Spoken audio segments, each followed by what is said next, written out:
It's been a year since women were told to lean in, but how much has the movement really pushed women to demand the credit they feel they deserve? And to discuss what can be done to change the landscape for women in the professional world, we have with us Jessie Smith, Associate Professor of Psychology at Montana State University, HuffPost Associate Business Editor Gillian Berman, Kat Stuffel, the Associate Editor at The Cut, and Vanessa Bush, the Editor-in-Chief of Essence Magazine. So I want to welcome everyone to this conversation. Gillian, I want to go straight to you. You recently wrote the article, Why It's So Hard for Working Women to Get Ahead and What We Can Do About It. So, what inspired you to write this?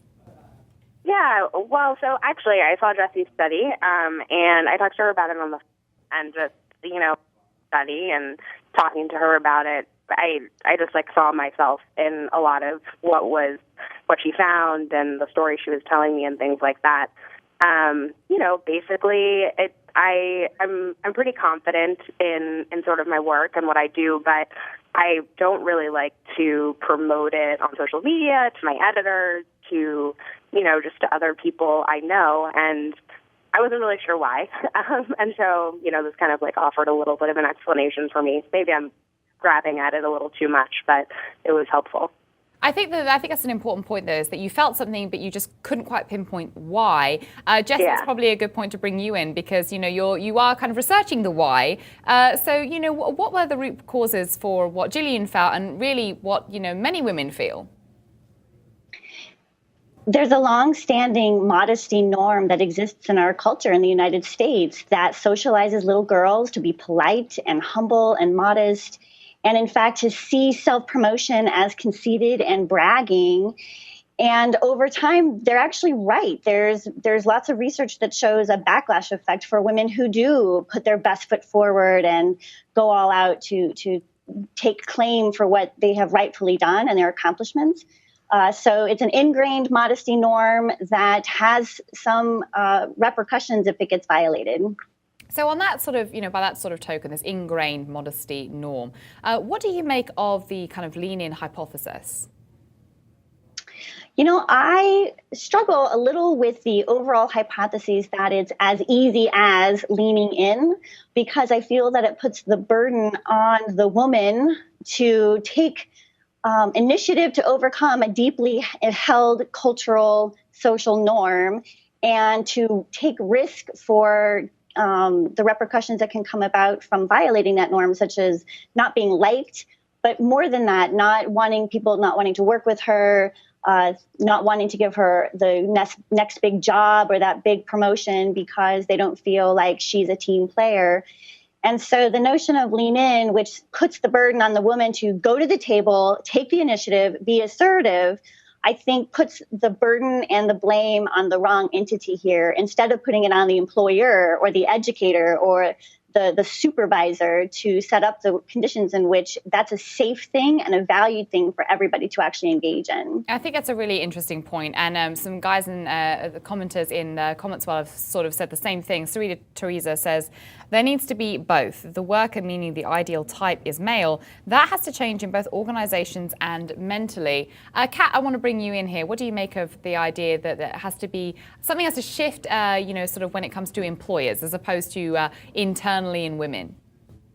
I totally agree. I think it's very important for women like Sheryl Sandberg, who have a lot of power and influence, to break those norms and be gender incongruent, as they say, so that other women in the future can, without the backlash effect.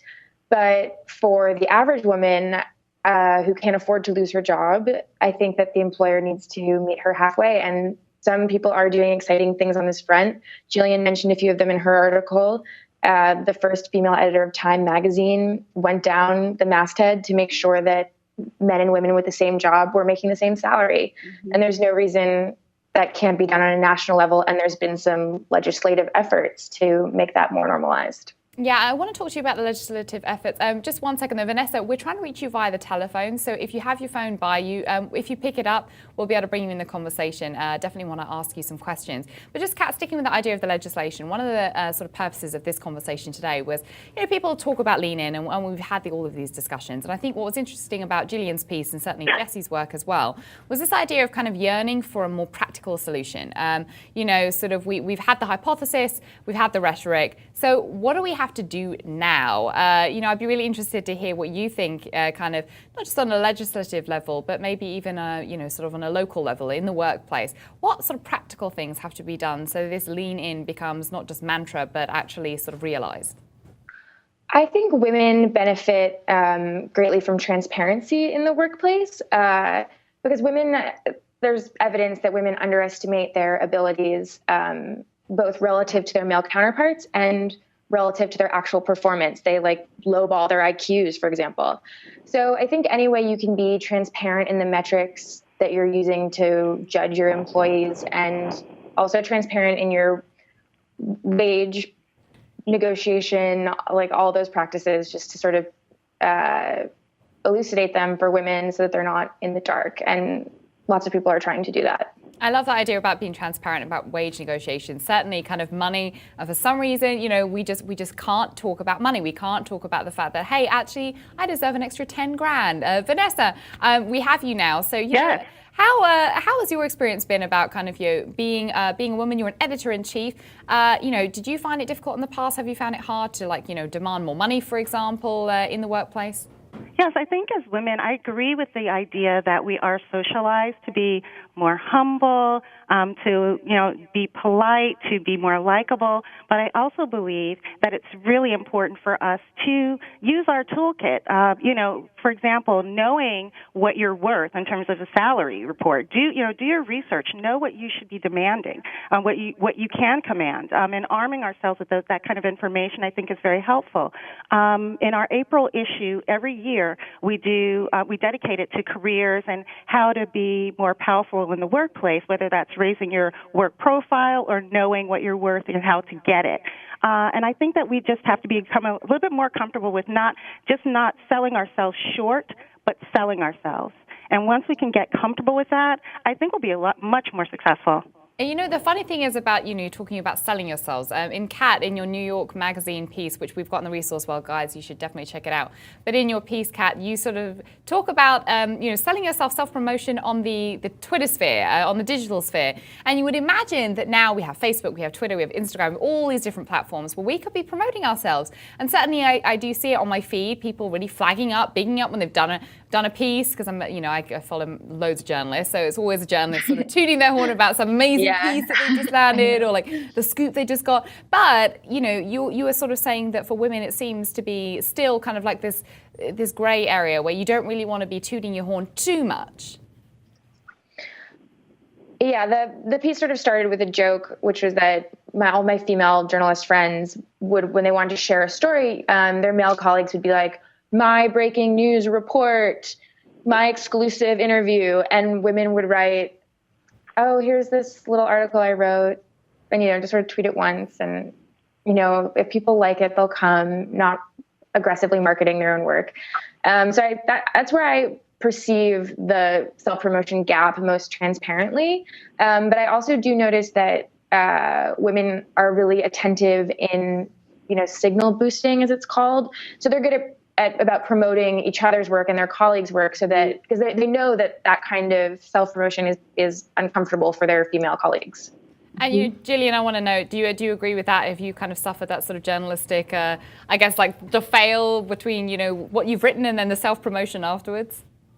Oh, yeah, all the time. I mean, one really obvious example that comes to mind is that before this hangout, you guys sent a little link that was like, oh, you can, tweet this out to your followers or whatever. And I was, so that they would watch basically. And I was like, what do I do with this? I don't know if I, if I really want to be advertising myself like that. So yeah, kind of all the time I kind of, I'll send out a little tweet that has just the headline, or maybe retweet, my editor will do something nice and I'll retweet that. But it's really pretty rare that I'll be like, this is this really great, story that I worked on for a couple weeks, and I want you to read it.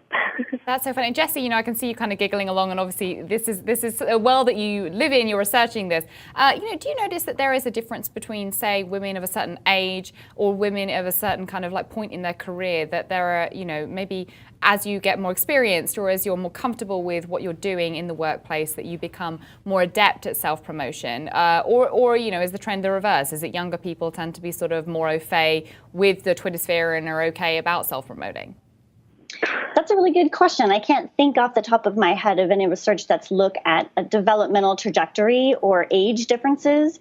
My best prediction would be that it crosses generational lines, that these are norms and boundaries that keep reinventing themselves. And so that I don't think that the younger generation is going to be any different from a more senior generation and having these experiences. What I was actually sort of giggling about or sympathizing with is that in our study, we asked some of these women to, instead of talking about themselves and promoting themselves, to promote a friend instead. And they did a great job. So, I was sitting here wondering, did Jillian, had a friend of hers going to be on HuffPost, would she have then retweeted for her friend to say, hey, check out my friend and go watch her? Because certainly that's what the modesty norm also goes so far to include that we're supposed to take care of other people, the gender, that women are caretakers. We are supposed to be attentive to the needs of other people. And so that extends to bragging about the accomplishments of our friends and family. Okay, so I think that's a good point, Vanessa. I want to field a question to you on that. We were told, and I kind of feel like we would always, there was a lot of rhetoric about throw the ladder behind you. Women, climb the ladder and make sure you throw that ladder down behind you so that another woman can grab the rung.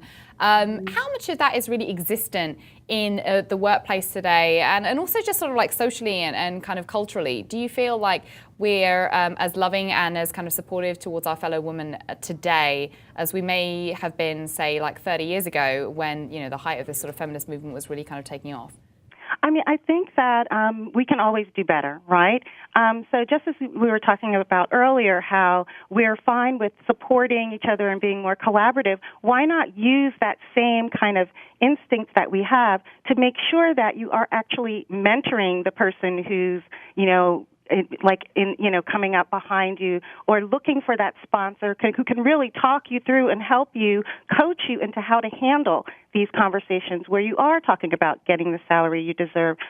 Certainly there's many more women in the workplace than there were in my mother's generation, many more corporate women that you can reach out to. I think the challenge that we have is sometimes we don't ask, and sometimes we feel uncomfortable, and we don't want people to judge us because we're asking for help. And we have to become a lot more comfortable with reaching out and reaching across to people. It has never failed to surprise me how many people, when I do ask for help, how willing and gracious people are, especially women. But let's not limit ourselves to just women. We can ask men too. I think we have to maybe do a little bit of a mindset change in terms of assuming that people are going to look at us a certain way. We have to become, like I said, a lot more comfortable with having these conversations and using our friends and our support system and colleagues to help us become more comfortable with it. I think that's a really good point about sort of using the network that you have around you. Just sort of on the note of the lean in kind of I guess phenomenon. I mean, it really was. Sheryl Sandberg kind of captured the imagination of many people. And we now know that there's going to be Lean In, a major motion picture. Just news today. And Kat, it's your piece. You reported it. Sony Pictures has acquired the film rights to a newly minted billionaire, Sheryl Sandberg's manifesto, Lean In, Women Work and the Will to Lead. And it's not going to be a biopic. It's actually going to be a fiction. So I'm wondering if they're going to cast Julia Roberts or someone in the role.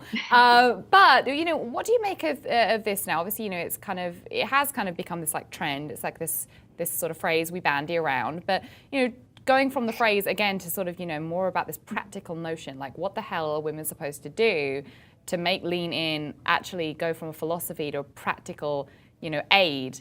What do you think? Not sure who that question's for. Is that for me? Yes, yeah. I'm definitely pro the aspect of Lean In, which involves sitting around and talking with women.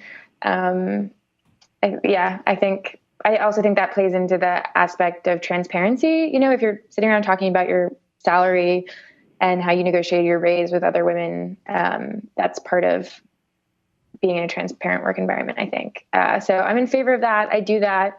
I practice that with my friends informally, and it's important. I think that's a good idea as well. Maybe just like taking, over brunch, kind of just saying, hey, I have a problem, and how can I approach my boss about this, or how can I approach my colleague about that? Gillian, what do you think? Yeah, I mean, like Kat was saying, it is really, I think it's really great. Sorry, there's a little background noise. It's really great to sort of engage with other women about kind of what's going on at work, and it can really help to motivate you and to figure out strategies. I do still think that, there needs to be sort of a little bit more of a commitment on the part of workplaces to make that kind of conversation like a little bit more comfortable in a more formal environment. To make, one thing that I mentioned in the piece that I do find awkward is there's sort of a weekly email we do where my bosses solicit self-promotion essentially from everyone. And even though it's not my favorite thing, I think it's really great because it forces people for whom it's uncomfortable to do it and says, it's okay, we want you to do this. So, kind of little things like that like elicit this kind of behavior and make it okay are really helpful. Yeah, Jessie, what do you think? Yeah, I think that there's two things that come to my mind. One is what Gillian and Kat are saying very clearly, which is employers, I think, can set in place transparent and very formal and systematic ways to go and gather information that can be used for things like a merit raise or a promotion. So instead of relying on somebody giving them the information, they can actively seek out the information and do it in a way that asks specific questions. Tell me about the number of stories you wrote this week, or the number of conference presentations you were invited to. And I also think we can use the parts that is the relational norm. We can use some of these gender norms to our advantage in that, for example, when you go to your boss and instead of saying, I'm very aware of the fact that so-and-so was just hired and that's more than I make and I've been here for a number of years and I feel like I'm a really good team player and I'd like a raise. That's ultimately what you want to get to.